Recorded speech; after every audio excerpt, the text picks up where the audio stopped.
국가가 존재하는 이유는 국가가 국민의 삶을 조금이라도 책임지려고 하는 것이고 가능하면 최대한 보장하려고 하는 것입니다. 국가는 마땅히 국민 중에서 약자를 조금 더 보호를 해줘야 되는 것이고요. 그것이 복지 정책으로 나타나는 것입니다. 약자 중에는 보통 어린아이, 그다음에 나이 든 노인이 있습니다. 어린아이를 키우기 참 힘든 세상입니다.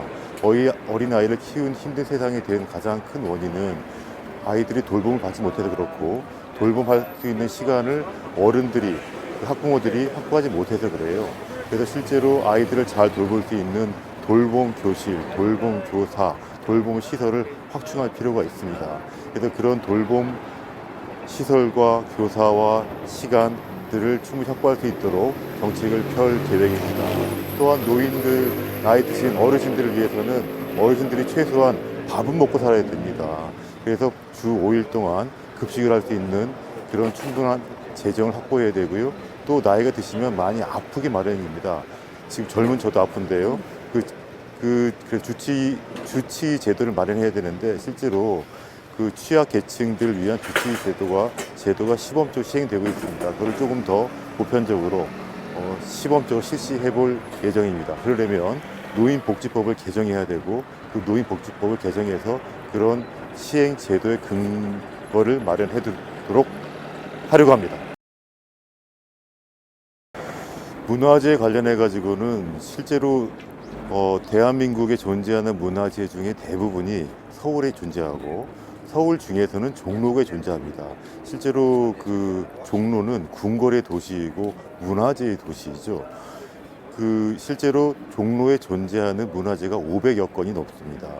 그 중에 종로구가 관리하고 있는 문화재가 제가 알고 있기로는 대략 15%가량 되는 것으로 알고 있는데요. 그러려면 실질적으로 종로구에 보다 많은 책임과 권한을 줘야 되고, 그 권한을 실질하기 위해서는 재정을 충분히 확보를 해야 됩니다. 그런데 지금까지 종로구가 그만한 재정 확보를 못한 것으로 알고 있어요. 그래서 제 국회에 들어가면 문화재 보호를 실질화하기 위해서 구청에 보다 많은 예산을 부과할 수 있도록 그렇게 예산을 확보해 볼 생각입니다. 또한 국가가 국민의 재산권을 규제하는 데는 사실은 다 이유가 있었습니다. 그런데 이유가 시대의 변화에 따라서 현실에 맞지 않는 경우가 있어요. 지금 말씀하신 것처럼 군사보호구역도 종로구에 굉장히 많은데, 군사시설의 이전 그리고 안보 환경의 변화에 따라서 지금은 과거처럼 얽매일 필요가 없는 곳이 있습니다. 그래서 최근에 강남에도 군사시설 보호구역을 해제를 했는데, 같은 환경이 있는 곳이라면 종로구도 마땅히 해제해야 합니다. 그와 더불어 자연경관 구역도 있습니다. 자연경관을 보호해야 될 구역도 당연히 있죠. 하지만 그것도 마찬가지로 현실에 맞지 않는 구역들은 해제해줘야 되는 것입니다. 고독 구역도 마찬가지고 문화보호구역도 마찬가지입니다. 현실에 맞게 전부 조정할 필요가 있습니다. 개발이 능사는 아닙니다만, 개발도 현실 법에 맞춰서 진행을 해야 되고, 주민의 뜻과 주민의 이익에 맞춰서 진행해야 됩니다. 법을 개정할 수 없다면 법의 취지를 살려서 주민들의 이익을 최대한 보호하는 방향으로 현실적으로 집행해야 되는 것이 맞습니다. 전면 개발이 가능하면 전면 개발하겠습니다만, 전면 개발 현실적으로 불가능합니다. 불가능한 것을 현실적으로 가능하다고 말하는 그것은 국민과 유권자를 기망하는 것이고요. 모든 개발과 모든 규제는 법령이 존재하는데, 법령의 취지에 맞게, 그리고 그것이 현실에 맞게 집행되어야 한다고 제가 말씀드리는 것입니다. 제가 오랫동안 참 고민해 왔습니다. 제가 종로구에서 터를 잡은 때부터 지금까지 오랫동안 고민해 왔습니다. 교통 문제가 교통 인프라, 그러니까 도로라든지 철도라든지 지하철이라든지 마을버스라든지 그것이 충분한 곳은 차량이 막힙니다. 그것이 또 이제 교통 인프라가 충분하지 않은 지역, 종로구로 따지게 되면 서북부, 그러니까 청운동부터 시작해가지고 부암동, 평창동 일대에는 거기는 교통 시설 자체가 부족해서 참 큰 문제입니다.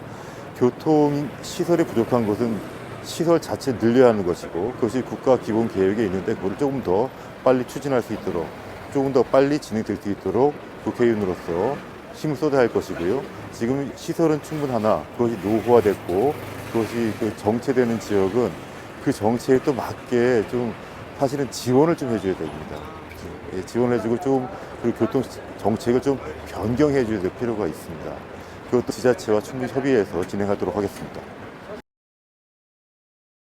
대한민국의 지금 인구 감소 문제가 심각하고요. 특히 도시에 비해서 농촌 인구 감소의 문제가 심각합니다. 그런데 서울에서 인구 감소의 문제가 대두되고 있는 지역이 안타깝게도 종로구입니다. 종로구에는 특히 학령 인구, 그러니까 학교에 할 수 있는 인구가 줄어들어요. 그것 때문에 초등학교의 폐교 위기가 지금 있다는 것이에요.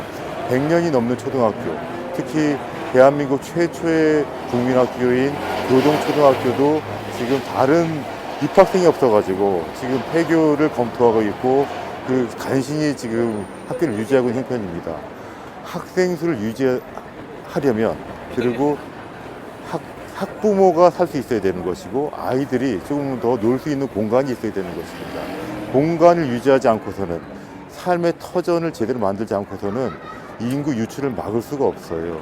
학교만 주어진다고 되는 문제가 아닙니다.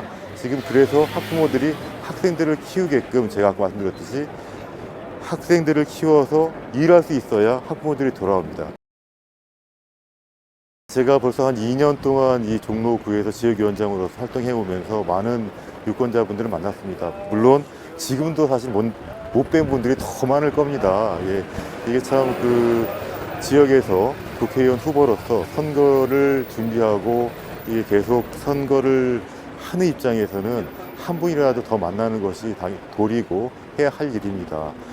근데 지난 2년을 돌이켜보면 시간이 지날수록 조금 더 많은 분들이 저를 반겨주시는 분도 많고요. 지금 최근에는 저한테 오히려 당선 안 되면 죽을 줄 알아라 이런 분도 계세요. 그러니까 그만큼 마음속에 정치적 불만, 현재 생활에 대한 불만들이 선거를 통해 표출되고 있다는 걸 느낍니다. 저는 저 때문에 그런 것이 아니라 그 마음을 받아서 실현해야 한다는 책임감을 느끼고요. 그것은 제가 이렇게 표현을 합니다. 제가 할 수 있는 힘이 뭐가 있겠습니까? 저를 통해서 국민들의 정치적 소망이 조금이라도 빨리 이루어지길 바랍니다. 이제 선거가 얼마 남지 않았습니다. 제가 최선을 다하겠습니다. 꼭 당선돼 보겠습니다. 믿어주시고 기호 1번 1등 후보 박상원을 선택해 주십시오. 고맙습니다.